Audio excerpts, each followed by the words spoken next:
Hello, I'm Patricia Kassim, Ontario's Information and Privacy Commissioner, and you're listening to Info Matters, a podcast about people, privacy, and access to information. We dive into conversations with people from all walks of life and hear real stories about the access and privacy issues that matter most to them.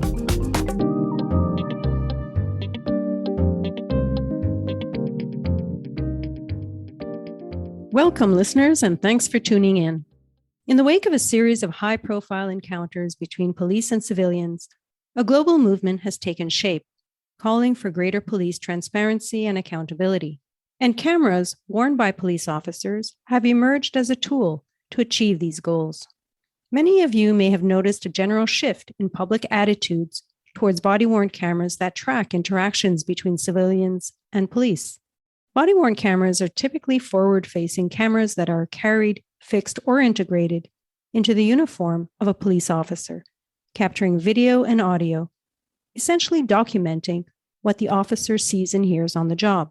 They're intended to create a record of police-civilian encounters, including those involving the use of force, providing police and the public with an account of what happened. This extra set of eyes can potentially help police gather better evidence when investigating crimes. It can also lead to better public insights into police conduct and performance as well. In this episode, we'll be talking about the use of this technology by police and its role in bringing about greater transparency and accountability in the context of law enforcement and increasing public confidence in their local police service. We'll also explore what's needed to ensure these technologies don't cross boundaries of individual privacy, right to equality, freedom of expression, and human dignity. My guest is Dr. Alana Saulnier. She's an assistant professor in the Department of Sociology at Queen's University. She teaches courses on surveillance, policing, and criminology, and has engaged in research partnerships with more than 20 police services in Ontario. Her research centers on the use of surveillance technologies by police, such as automated license plate recognition systems, drones, and yes, body-worn cameras, a central focus of her research over the past few years. Dr. Saulnier, welcome to the show. Thank you so much. So if I may call you Alana, and Yes. Please feel free to call me Patricia as well. I want to start, Alana, by asking you to tell us a little bit about yourself and what led you to the field of criminology and surveillance technologies by police. Thank you. So when I think about my trajectory into the field that I'm now in, it started with one that I think many students who come to an undergraduate degree in criminology have, which is just I'm really interested in topics of crime and justice.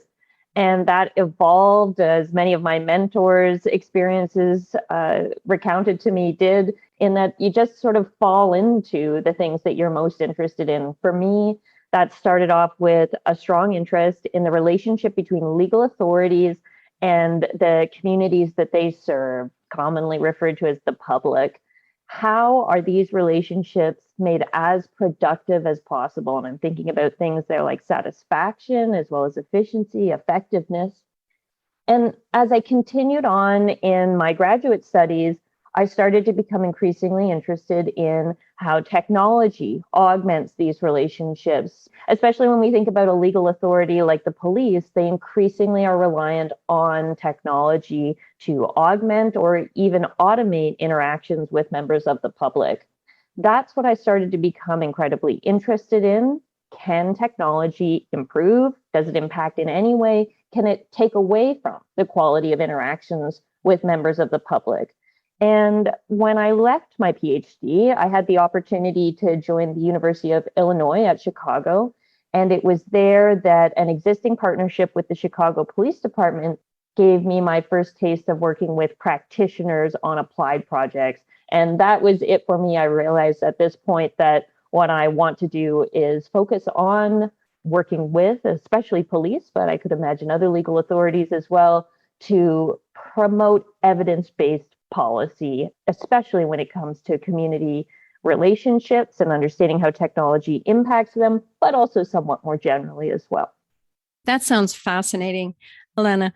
And I was wondering if you can give us a high-level overview of your research into body-worn cameras and what aspects of this technology interest you most particularly.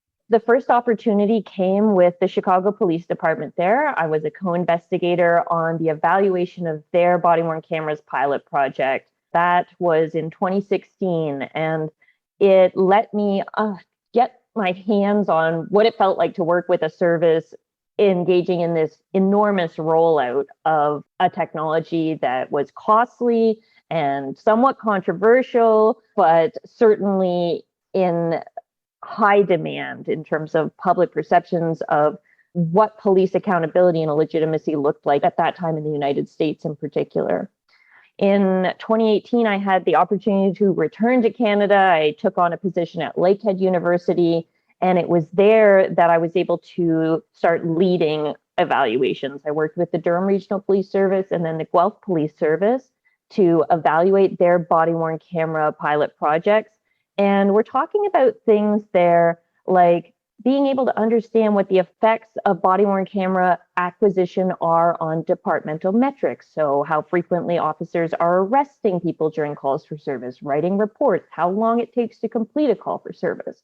We're also thinking about things like officers' attitudes towards these cameras and their behavior. Is it changing? We're thinking about use of force as an example there. Complaints are another important departmental metric that can be connected to officer behavior. Public perceptions are another incredibly important area of study here. What does the public expect? And then also public experiences. When the public interacts with an officer wearing a body-worn camera, does it change the nature of that interaction for them? And are special types of persons interacting with officers? I'm referring to victims here, especially vulnerable victims, survivors of intimate partner violence or sexual assault. How does the inclusion of this camera impact their interactions? Finally, I think that prosecution outcomes, although not directly part of the policing equation, certainly a downstream effect that is connected to police acquisition of body-worn cameras. So that was all part of the evaluations for Durham and Guelph. Once I joined Queen's, I had the opportunity to continue expanding that and work with agencies relevant to body-worn cameras and policing, like the Information and Privacy Commissioner of Ontario, like the Canadian Association of Chiefs of Police. And this is where I started to increasingly get into the realm of governance topics as it pertains to body-worn cameras. What an interesting journey, especially that you've had a chance to examine this technology both in the US and in Canada. So how common is the use of body-worn cameras by police services in Canada relative to other jurisdictions?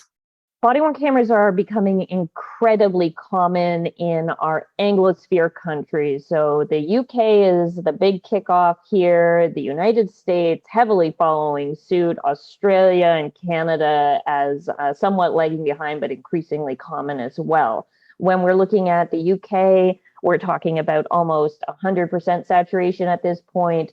The United States, a very, very substantial portion of their large services have acquired body-worn cameras. We are dealing with a nation there of over 18,000 law enforcement agencies. So total saturation is probably a little bit on the horizon.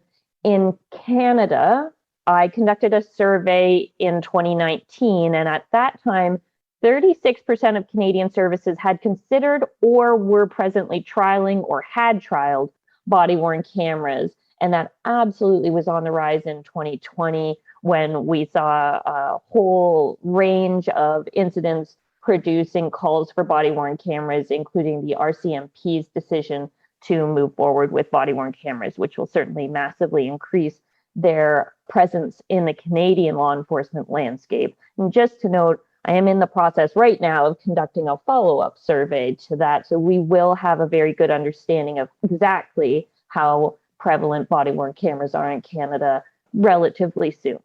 Can you unpack for us some of the reasons why police services in Canada are adopting body-worn cameras?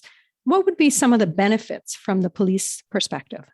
When we think about the benefits for police, a huge one is arguably enhanced perceptions from the public, and increased police legitimacy is associated with increased public cooperation. So this, of course, stems from the fact that your public wants body-worn cameras. If the public does desire body-worn cameras, then arguably the acceptance of this technology by police services is something that's going to enhance public evaluations of police and in turn, reap the benefits.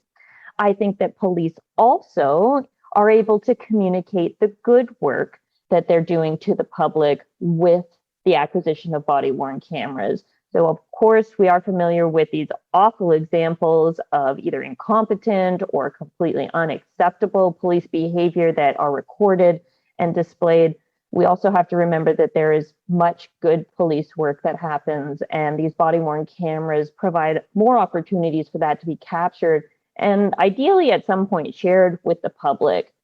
Another really key advantage from the perspective of police is that this is protection for officers from frivolous complaints.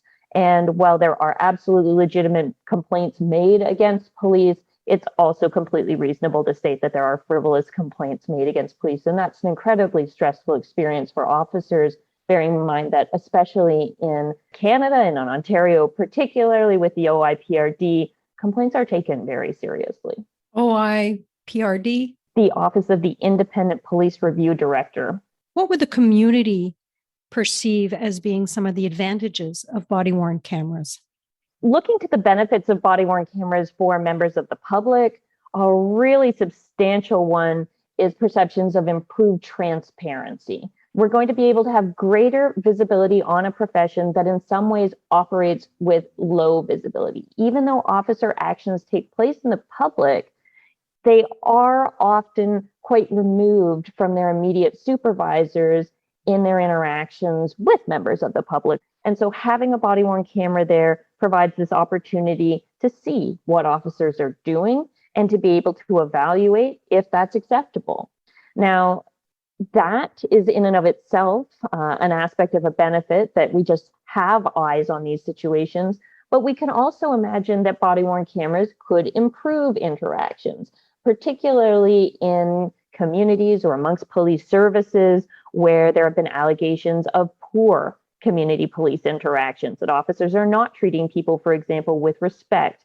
There is a considerable amount of hope that body-worn cameras would provide the accountability that would tangibly result in those interactions being improved. Another really important fact is the idea that community members can feel that if they do have a complaint, that this is something that's going to be documented. So justifiable complaints will now not simply be an argument of one person's word over another. There is this opportunity for evidence. Doesn't mean that that evidence perfectly captures what happened and that there isn't the ability to differently interpret that evidence, but it is an additional set of eyes on the situation that can be very useful.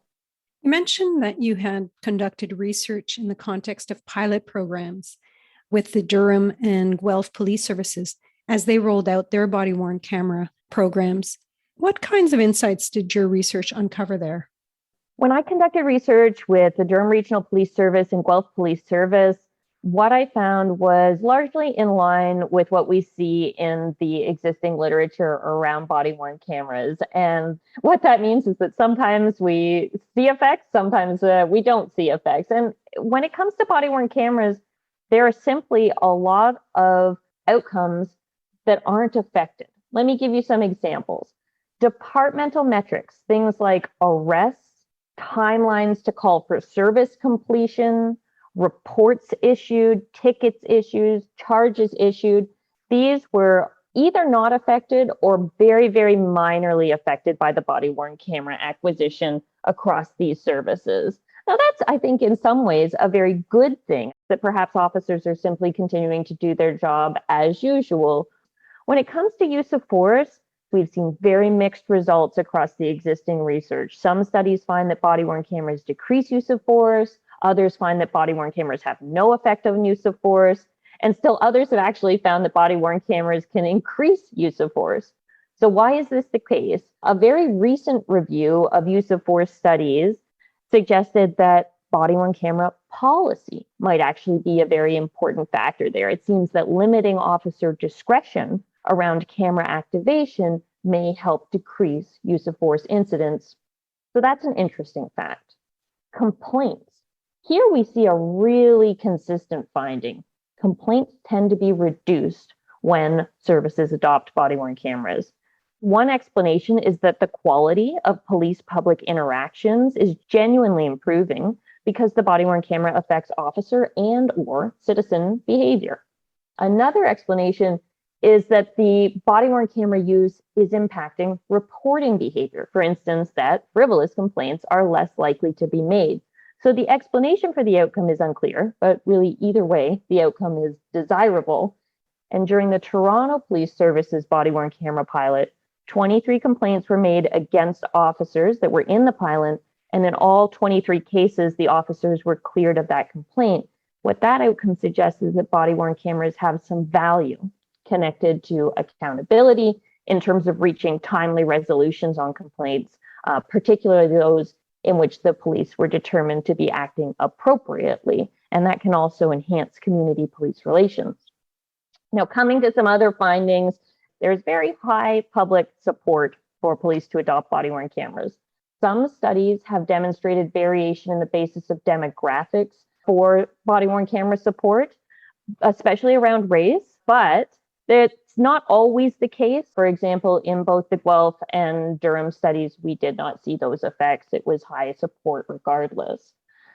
Improvements in perceptions of experiences is another thing that's been considered when it comes to community attitudes of body-worn cameras. So it's not just, what you think about the camera, but how does actually interacting with an officer who's wearing a camera impact your evaluation of that encounter? So I ran a study with Durham Regional Police Service where we had people who were randomly assigned to either interact with an officer wearing a body-worn camera or not. And what we found in that case is that the people who interacted with officers wearing body-worn cameras reported that their interaction was more favorable than people who interacted with an officer not wearing a body-worn camera. I do want to stress that the difference was small, but it was more positive. So this is, again, a desirable goal, even if we don't know exactly what the explanation was there. Is it that officers are actually acting more friendly?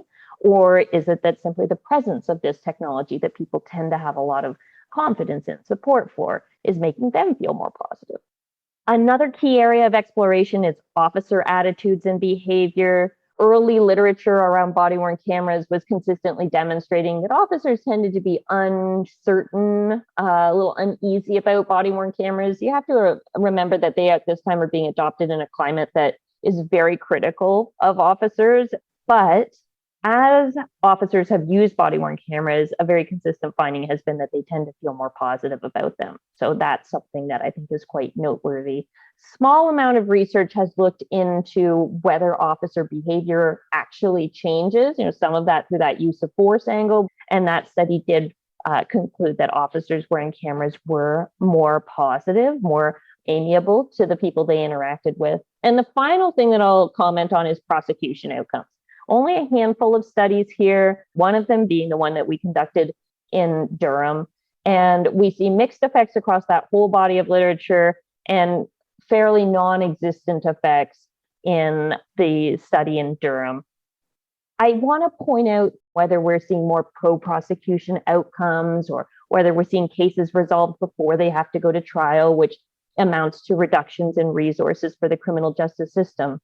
That there's something really critical to take note of here, and that's that not all body-worn camera footage is created equal in terms of evidence. A lot of body-worn camera footage is simply recording the interaction that an officer and the person that they interacted with, the subject who's now before the criminal justice system as a defendant.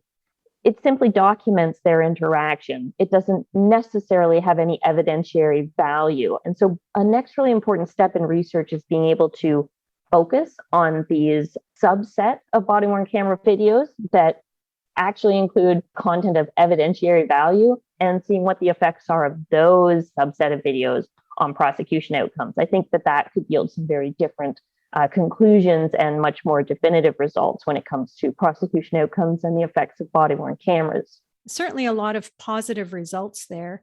And as you say, there's other areas of future research that are really important to get into. I know your research also revolved around police recordings in particularly sensitive situations. So I was wondering if you can talk to us a little bit about what you found when body-worn cameras were used in situations such as domestic and sexual violence cases, for instance. Thank you so much for asking that question. Victims have been an incredibly understudied area when it comes to body-worn cameras and their impacts for the community that police interact with. And that's a big issue when we bear in mind that victims actually constitute a very substantial portion of the people that officers interact with. And generally speaking, members of the public might think of themselves as a victim with regards to a home break-in or a theft, and might not feel that there's any substantial concerns about a body-worn camera. But there is a very arguably different experience for someone who is a survivor of intimate partner violence or sexual assault. And so that was a particular area I was interested in exploring. To do that, we need to get insight from victims. Now, I've done a couple studies that deal with this. The first was exploratory interviews. So 33 interviews with survivors that were aimed at understanding their hopes and concerns, as well as being able to understand the broad categories of rules that could govern the use of body-worn cameras in ways that are victim sensitive.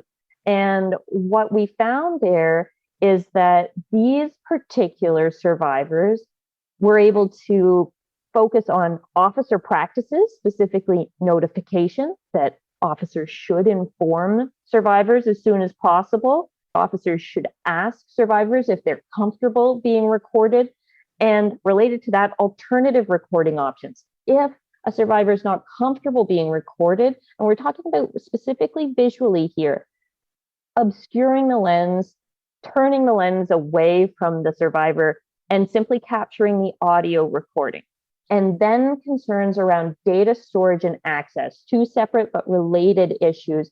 A lot of concern there around the potential disclosure of embarrassing, private, images that could have implications beyond someone's immediate case, in terms of their family relationships, their personal relationships, their employment relationships, as well as how long this data is going to be stored. These are all central concerns raised by victims in that initial interview phase.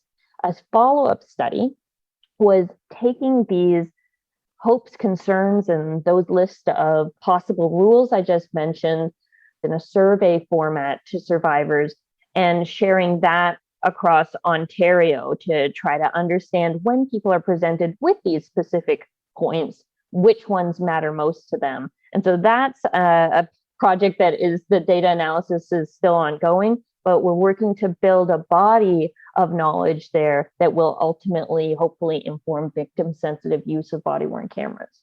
Clearly, some very heightened privacy concerns in those contexts.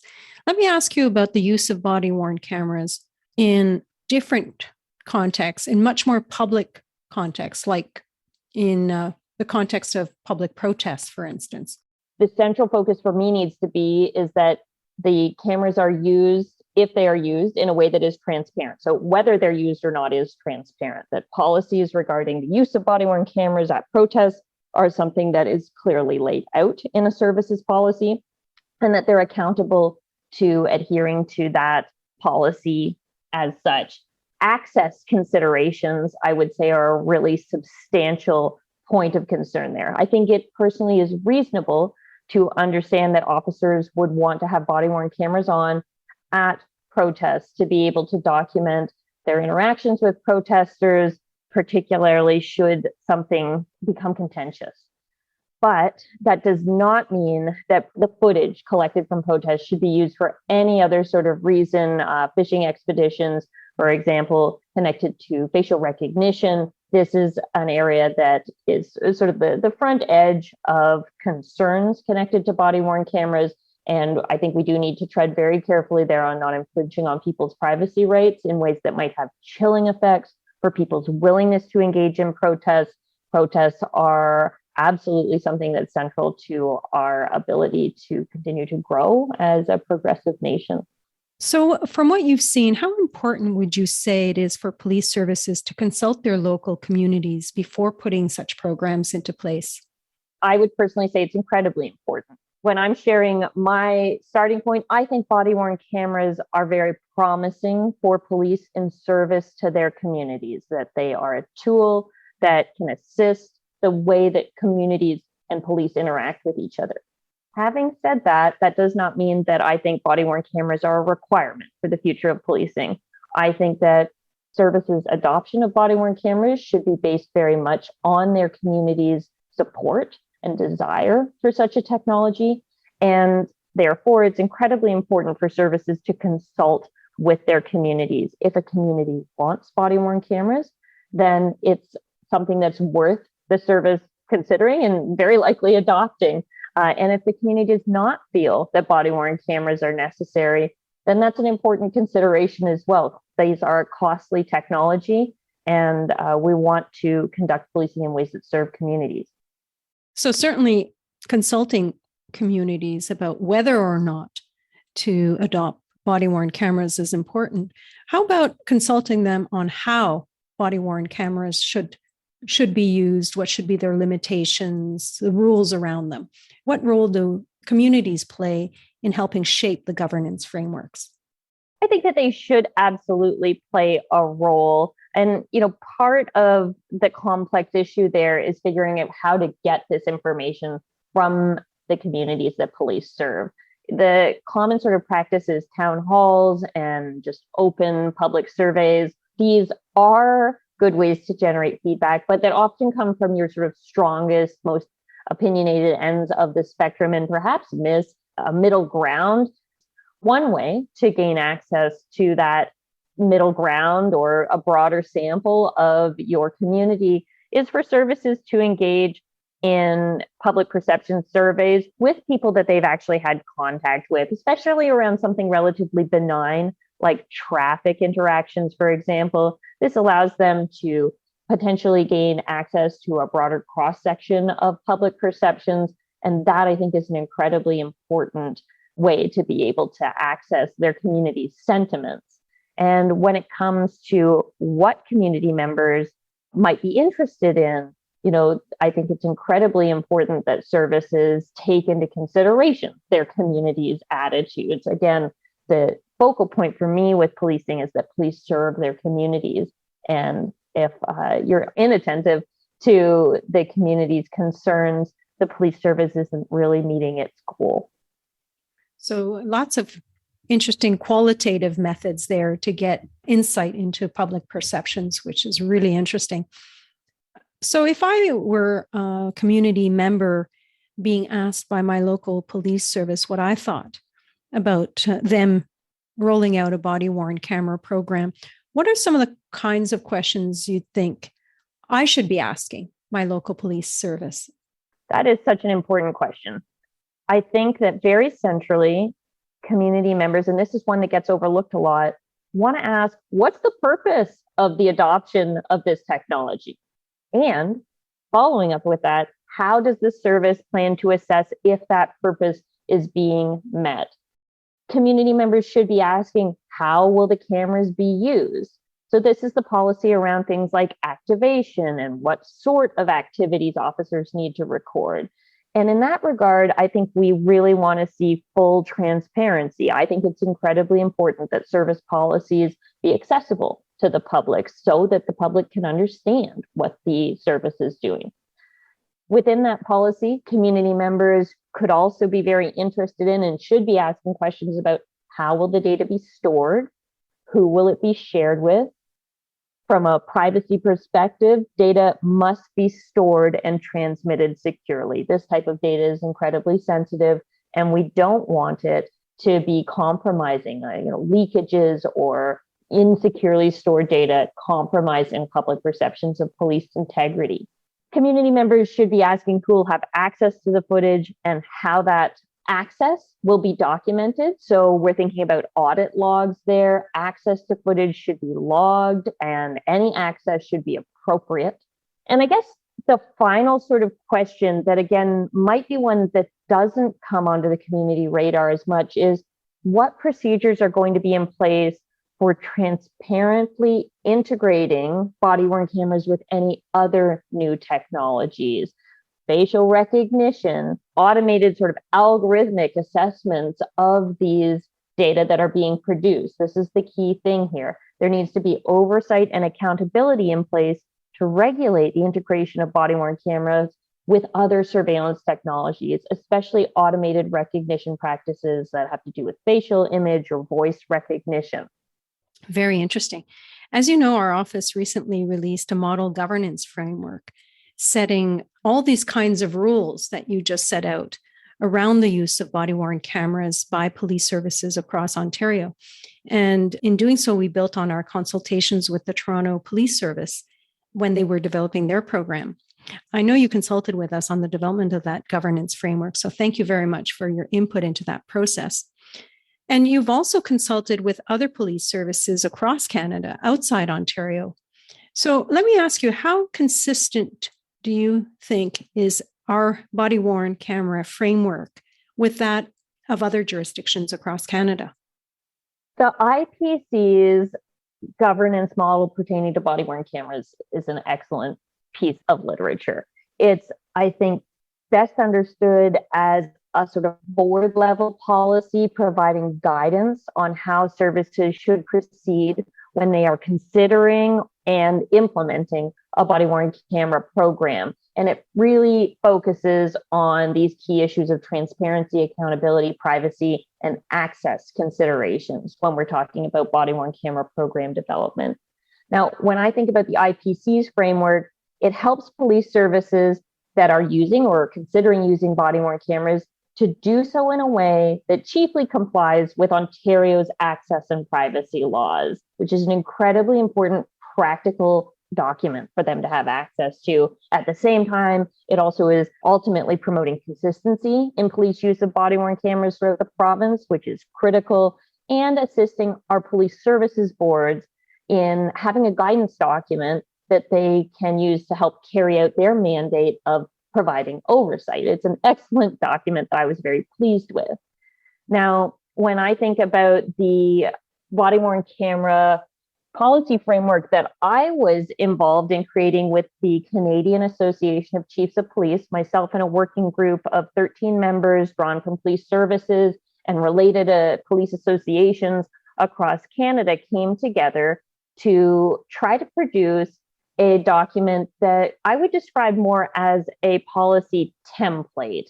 So while we look at the IPC's document as something that provides a broad overview with very specific recommendations, the Canadian Association of Chiefs of Police template is very complementary in the material it covers to the IPC's, but is presented more as a service level procedure or directive. It's designed to be a template that services can directly slot their protocols into. And these two documents, the IPC and the CACP guidelines when it comes to body-worn cameras, are very complementary tools for services as they strive to produce a concrete version of the recommendations outlining how body-worn cameras are going to be used at their service. Wonderful. So for those listeners interested, both the frameworks, the IPC framework and the Canadian Chiefs of Police framework, will be available in the show notes to this episode. And for my last question, Alana, I'd like to bring you to one of our key strategic priority areas, which is next generation law enforcement. As you know, that is one of the key areas we'll be focusing on at the IPC. And I want to ask you your advice on how we can best contribute to building public trust in law enforcement by working with others to develop the necessary guardrails for the adoption of new programs and technologies that protect both public safety, but also respect Ontarians' access and privacy rights. What do you think we should be doing to advance work in this area? I think what the IPC is already doing with the production of the body-worn camera governance framework, with the consultation around facial recognition technologies as used by law enforcement, is exactly illustrative of what I want you to keep doing. Part of expanding that is just being able to document what is going on in Canadian law enforcement. We have an expectation of transparency, but also what is forthcoming. Getting out in front of these things, which is exactly what the IPC was doing when they got involved with that facial recognition consultation. From there, we want to develop governance strategies, getting out in front of these technologies and their adoption rather than producing these sort of governance strategies after the fact. So I think that that is exactly what the IPC is doing. I'm very glad to be involved with those efforts. And I'd say that that's what needs to continue to happen. We need to be very vigilant in documenting what sort of surveillance technologies, data collection and management technologies law enforcement is using, and continue to ensure that they're used in ways that abide by privacy legislation, but that just more broadly meet expectations around human dignity when it comes to the collection and use of data in these contexts. What a fascinating discussion it's been. Alana, thank you again so much for taking the time to join me on the show. You've provided us with valuable insights into how law enforcement can use this technology appropriately with transparency, accountability, fairness, privacy, and human dignity. For listeners who want to learn more about the use of surveillance technologies by law enforcement, I encourage you to view the webcast we hosted last year for Privacy Day. You'll find it on the IPC's YouTube channel. I also invite you to look up our body-worn camera governance framework, which is available on our website at ipc.on.ca. There you can also find more general information about privacy and access rights under Ontario's laws. Also, feel free to call or email our office for assistance and general information about access and privacy rights in Ontario. Well, that's a wrap for this episode of Info Matters. Thank you for joining us, everyone, and until next time. I'm Patricia Kassim, Ontario's Information and Privacy Commissioner, and this has been Info Matters. If you enjoyed the podcast, leave us a rating or review. If there's an access or privacy topic you'd like us to explore on a future episode, we'd love to hear from you. Send us a tweet at IPC Info Privacy or email us at podcast@ipc.on.ca. Thanks for listening, and please join us again for more conversations about people, privacy, and access to information. If it matters to you, it matters to me.